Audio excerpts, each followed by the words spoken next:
Welcome back. I would say morning all, but it's currently 11:35 my time, which means it's 2:35 Eastern, which means when this posts, it's not going to go live. I'm going to schedule this to go live later because you just don't do that. We got 13 games on Saturday. It is a busy, busy day. There's two early games, and then there's 11 later games, and everything's on at the same time again. So it'll be fine. So we're starting off at 10 in the morning Pacific, 1 p.m. Eastern, and it's the Rangers and the Ottawa Senators. Now, with this preview, I'm trying to keep it relatively simple, but I want to take a look at just slow starts for each team, and slow starts basically compared to what we expected from the player. The Rangers are 3-1-1. The interesting thing is Panarin only has a goal and 2 assists in 5 games. He has been prominent in some of these games. He's been snake bit as well. I expect a big game. If Ottawa survives this, they're probably going to have to survive quite the push for Artemi Panarin. On the Ottawa side, they're 2-2 on the season, and Josh Norris stands out to me as a guy that with just one goal to his name right now, just the 1 point, that's surprising, and I would expect more from him. And their next meeting will be November 20th. Also at 1 p.m. Eastern, 10 a.m. Pacific, Calgary and Washington will play, so you will get a review of these two games together before we get into the later action. And Calgary's 1-1-1. Sean Monahan stands out with 0 points, and this is a big year for him. He's acknowledged this is a big year, kind of a make or break. I guess break is an option. The Capitals are 3-0-1, and most of their players have gotten off to very good starts. Ovechkin's off to an amazing start. So Connor Sherry, with just the 1 assist so far, I could see him getting a goal and assist tomorrow kind of thing. The next meeting between these teams will be March 8th. Of course, they only meet twice because they're in opposite conferences. Then 5 hours pass, and then we get into Anaheim and against the Minnesota Wild. So 6 p.m. Eastern, 3 p.m. Pacific. Anaheim's 2-3, but they're entertaining. The surprising one to me is Comtois with just the 0 points thus far on the record. The Minnesota Wild are 3-0, and it is hard to find somebody who isn't scoring already. So I went with Nico Sturm with just the 0 points thus far. We'll see when he gets his first. The next meeting between these teams will be January 14th. So this is going to be an interesting one tomorrow. If the Ducks can stem the tide and knock off Minnesota and get back to 500, they're still in this. If they fall to 2-4, we may already be seeing them fall off the pace. Then at 7 p.m. Eastern, 4 p.m. Pacific, we have Winnipeg and Nashville. And it's Nashville that's in Winnipeg, so I said it Winnipeg and Nashville. But it's Nashville that's in Winnipeg. The 1-3 Nashville Predators, what stands out to me is Duchesne. Duchesne looked good in the preseason, and yet during the regular season, he just has the one goal. The Winnipeg Jets, who are 1-2-1, so both teams have only won 1 out of 4. I would expect some desperate hockey out of both. Nick Ehlers with 0 points, and Paul Maurice is already being asked about it. He's saying the right thing, which is he's not worried about it, but in the back of his mind, might be a little bit concerned. So their next meeting will be December 21st. So two teams that were fighting it out for the President's Trophy not that many years ago, and now they're both teams with 1 win in 4 games to start the season. Also at 7 o'clock Eastern, 4 o'clock Pacific, the Montreal Canadiens at home against the Detroit Red Wings. Montreal's struggles are well documented. They're 0-5. Gallagher with 0 points needs a goal. If Montreal's going to win this over Detroit, they need to score at least 2 in that first period, hold Detroit off the board, and get their confidence going. This is a confidence issue with Montreal as much as anything. On the Detroit side, they're 2-1-1. Yes, they'll be without Bertuzzi. I don't think that's the death knell for them. They missed Bertuzzi for most of last season. This team can play without Bertuzzi, and with Lucas Raymond, I think they're a very entertaining team to watch. Hronik, with 1 assist, stands out to me as a guy that I think will start scoring at a better pace than 1 point in 4 games. The next meeting between these teams will be November 2nd. 7 p.m. Eastern, 4 p.m. Pacific, the Tampa Bay Lightning are at home to the Colorado Avalanche. Colorado has a very tough road trip to start the season, right? So Colorado's 1-3, and Makar's numbers, not great. He has the 1 assist, and he has a -9 next to his name. So, and again, they just came out of Florida. They went through that game in Washington. It's not like they've had a cream puff schedule. It's been tough. And Tampa Bay, who are just going to be ornery now that they're 500, Corey Perry stands out as one with 0 points. He's a -5 as well. So I would look for at least something out of him. December 18th is the next meeting between these two. That one will be in Denver. Colorado's going to be really glad when this road trip's over. And getting a win in Tampa is not easy. Also at 7 o'clock Eastern, 4 o'clock Pacific, the Buffalo Sabres and the New Jersey Devils. This game has some intrigue to it, unlike last season, where they were just the bottom feeders in the East, right? But Buffalo 3-1, coming off of a game against Boston that they probably deserved a better fate. And Hinostroza stands out to me as a guy with just one assist. He's had opportunities in games with Buffalo. I think at some point it's going to start getting better for him. And there's a confidence thing with Hinostroza, too, where there were a couple of times tonight where he passed, but he probably should have shot. On the New Jersey side, they're 2-1. Yet Jesper Bratt, no points yet.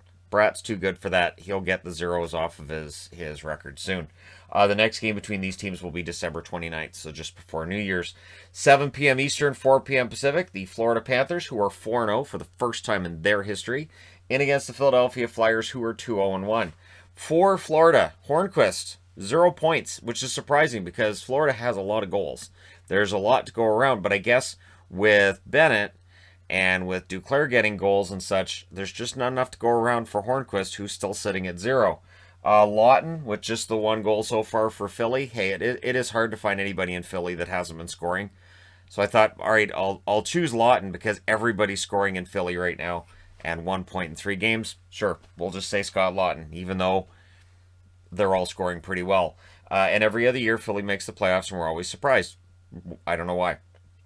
Their next meeting will be November 24th. So these teams will get to know each other relatively well over the next 32 days.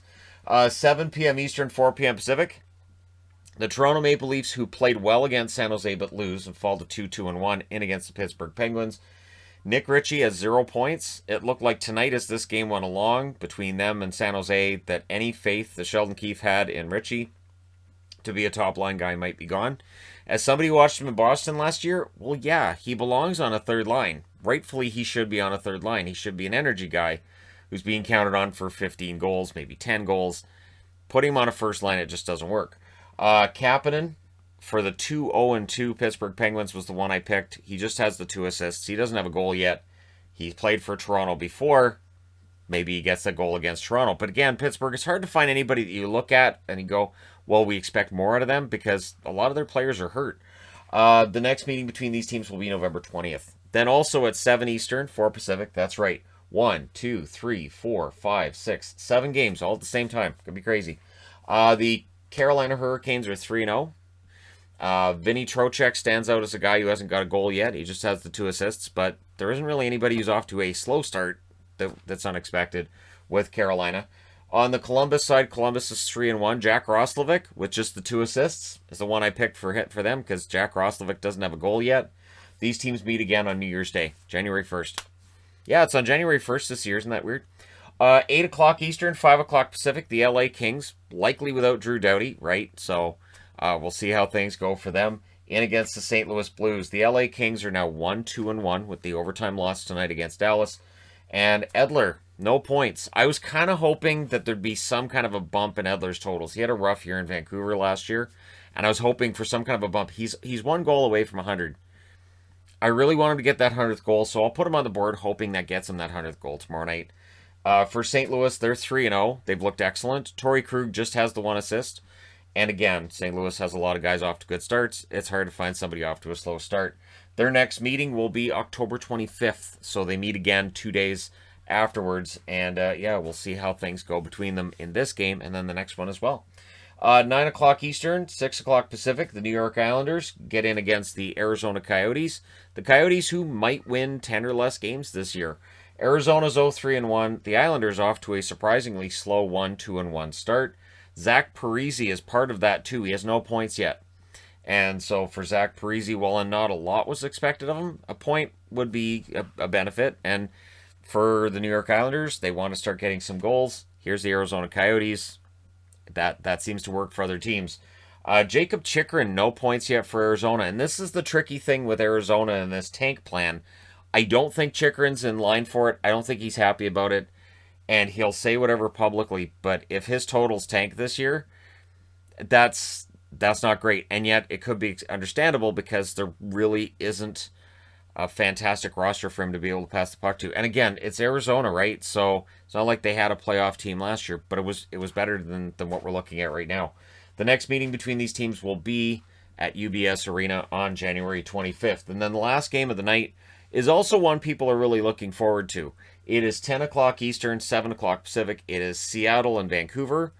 I would recommend that if you're on the East Coast and you're like, I don't know, do I want to stay up? Why not? Stay up, enjoy it. Seattle is 1-3-1 in their expansion year. Vancouver is 2-2-1. The win over Chicago helps. If they come in and they beat Seattle tomorrow night, it salvages that road trip for them, right? But for Vancouver at 2-2-1, I'm surprised Horvat's just got the goal and 1 assist. I'm surprised he only has 2 points. And I thought about putting Pettersson up. I'll say this, the goal and 2 assists for Pettersson is not at a level that where, Canuck fans want him to be. And Jaden Schwartz, to me, stands out as a Seattle player that hasn't got a goal yet. He just has the 1 assist to his name. And the next matchup between these teams will be on December 27th. Dallas, Edmonton, Vegas, Chicago, San Jose, and Boston all have the night off tomorrow. Everybody else is in action. So there you go. And for anybody wondering, yeah, there are no days where all 32 teams are in action. Not at this point, not with the schedule as it's currently constituted. But unless, things change, that's likely going to stay that way for the rest of the year, where there won't be a day of 16 games. Again, unless they need to delay a game or move a game. Maybe we'll have snowed out games again this year. Who knows? Things are crazy these days, but let me know who you think is going to win in the comment section below, as always. Don't forget to hit like and subscribe if you're browsing your way through. You just happened upon this video. Thank you guys so much for watching, for all your support. I will talk to you again soon.